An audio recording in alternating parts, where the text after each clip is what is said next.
เคยสงสัยไหมว่าทำไมแมวเหมียวถึงชอบนวดเราด้วยเท้าหน้าเบาๆ พฤติกรรมนี้เรียกว่า making biscuits ค่ะ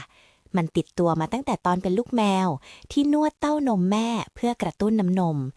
เลยเชื่อมโยงกับความรู้สึกปลอดภัย ผ่อนคลาย และเป็นสุขสุดๆ เขาจะทำเมื่อรู้สึกสบายใจอย่างที่สุด หรือกำลังแสดงความรักให้เรา แถมอุ้มเท้าแมวยังมีต่อมกลิ่น การนวดก็เหมือนทำเครื่องหมายว่า นี่ของฉัน หรือฉันชอบตรงนี้ด้วยนะ ครั้งหน้าเมื่อเจ้าเหมียวนวด ก็รู้เลยนะว่าเขากำลังบอกรัก และรู้สึกปลอดภัยสุดๆกับคุณนั่นแหละ